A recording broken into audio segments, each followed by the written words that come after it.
বাঁশের ফুল থেকে চাল উৎপাদন করা এটা অনেকেরই অজানা। কৃষক বাঁশের ফুল থেকে চাল উৎপাদন করা শুরু করেছে। এতে সুন্দর পায়েস এবং ভাত ধানের হয়। চাউলের থেকে বাঁশের ফুলের চাউলটা যে আমরা তৈরি করছি, পায়েস রান্না করে দেখলাম, খুবই সুস্বাদু। ধানের যেরকম চাল হয় সেরকম বাঁশ থেকে এরকমই চাল হচ্ছে। ভাতের জন্য এক ধরনের চাল এবং পোলাও ও পায়েসের জন্য ভিন্ন ভিন্ন চালের রূপান্তর করা হইতেছে এই চালগুলো। এগুলো খুবই ভালো এবং ধানের মতো ঝুলছে বাঁশবাগানের মাথায় মাথায়।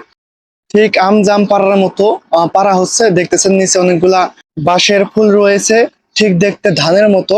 এগুলা বাছাই করা হবে, তারপর প্রক্রিয়া করে এগুলাকে চালের ভাত রান্না করে খাচ্ছি, আবার রুটি করে খাচ্ছি, খুব ভালো লাগতেছে। আমার জন্মের পর থেকে আমি শুনি নাই যে কখনো বাঁশ থেকে কখনো চাল আমরা পাবো, সেই চাল খাইতে পারবো, কিন্তু এবারে প্রথম শুনলাম যে বাঁশ থেকে চাল হওয়ার পর সেই চাল খাওয়া যাচ্ছে। আমরা পায়েস খাওয়ার পর অনেক মজা পাচ্ছি। লাঠি দিয়ে পাড়া হচ্ছে এই ফুলগুলো। মহান আল্লাহ তাআলা চাইলে কিনা হয় ঝুম বৃষ্টির মতো উপর থেকে নিচে ঘুরে ঘুরে পড়ছে বাঁশবাগানের ফুলগুলো। এগুলাকে প্রক্রিয়া করে চালে রূপান্তর করা হবে।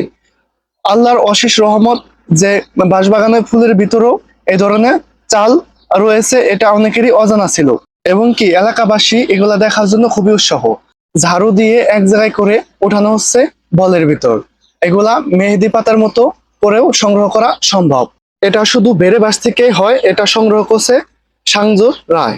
আমার নাম সাঞ্জু রায়। বেড়ে বাঁশ থাকে চাউলটা সংগ্রহ করছে, ধানটা আর কি। বাড়ির পাশে বাজার থেকে বীজগুলো সংগ্রহ করা হয়। এগুলা কুলার ভিতর নিয়ে বাছাই করা হয় এবং কি পানিতে ভালো করে ধুয়ে নিতে হয়। ময়লাগুলো বের করে দিয়ে তারপর এগুলাকে রোদে শুকানো হয়। এরপর ধানের মতোই এগুলা মিলের ভিতর থেকে ভাঙায়া আনা হয়। বাড়িতে নিয়ে যে আমার মা এটা ধারতো আর কি, কুলায় ধারার পর সে আবার এটা আমি পানিতে আর কি ধুই, পুকুরে ধোয়ার পর সেটা রোদে শুকিয়ে দিয়ে আর কি, নাড়িয়ে দিই। দেওয়ার পর সেই ধানটা শুকানোর পর আমি মেলে ছাড়তে নিয়ে যাই, কুচতে নিয়ে যাই। নেওয়ার পর সেই চালটা আর কি বাগানো হয়। সেই চাল দিয়ে আমি মনে করো যে জীবন যাপন করতেছি আর কি। বাঁশবাগানের ফুল থেকে চাল, আবার এই চাল থেকে পায়াস এবং ভাত খাওয়া ধুম পড়েছে এলাকার ভিতরে।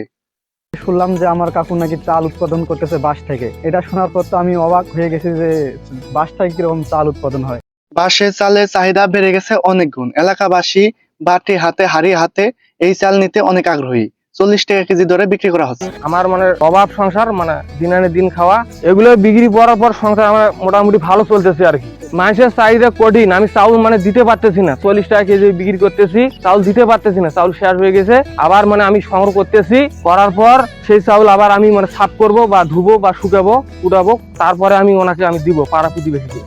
গ্রামের মুরব্বীগণরা বলছেন এক সময় এই চাল থেকে রুটি বানিয়ে খাওয়া হতো। দীর্ঘ 60 বছর পর এই চালের দেখা মিলেছে। এই বাঁশবাগান থেকে ধান সংগ্রহ করে চাল তৈরি করছে কৃষক। আমি অনেক আগ থেকে শুনছি যুদ্ধের পর থেকে বেড়ে বাঁশের চাল নাকি হয়, জীবনও দেখিনি। আজ এটা বাস্তবে কয়েকদিন ধরে দেখতেছি। আজকে নিজে প্রমাণিত যে বেড়ে বাঁশের ফুল থেকে যে চাল হয়, আজকে নিজেই আমি খাইছি এই চালটা। এখানে এক ছেলে শুনলাম যে বাঁশের ফুল সংগ্রহ করে সেখান থেকে চাল তৈরি করেছে। তো এইটা আগ্রহ নিয়ে আসলাম দেখার জন্য। পাশে এক বাড়িতে পায়েস পাক করেছে, আমি সেই পায়েসটা মুখে দিয়ে দেখলাম, অত্যন্ত সুস্বাদ। বাঁশ গাছ অনেক বয়স হয়ে গেলে এরকম ফুলের মতো বীজ বের হয়। তবে এই বীজ থেকে চাল তৈরি করে তা ভাত বা অন্যান্য উপায়ে খাওয়া যায়। এটি সাধারণ চালের ভাতের তুলনায় পুষ্টিগত দিক থেকে অনেক ভালো বলে জানান দিনাজপুর কৃষি সম্প্রসারণ অধিদপ্তরের উপপরিচালক নুরুজ্জামান। ধান এবং বাঁশ এরা একই পরিবারের উদ্ভিদ, তারা একই ধরনের দানা উৎপাদন করতে পারে। এই চালটা খাওয়ার উপযোগী এবং এখানকার যে পুষ্টিগুণ সেটা সাধারণ চালের চেয়ে কোনো অংশেই কম নয়। এই ঘটনায় এলাকার ভিতর বেশ সাড়া ফেলেছে। লোকজন ভিড় করছে এই দৃশ্য দেখার জন্য। এই ঘটনায় মানুষের মনে অনেকটা আনন্দ তৈরি হয়েছে। অনেকে ছবি তুলতে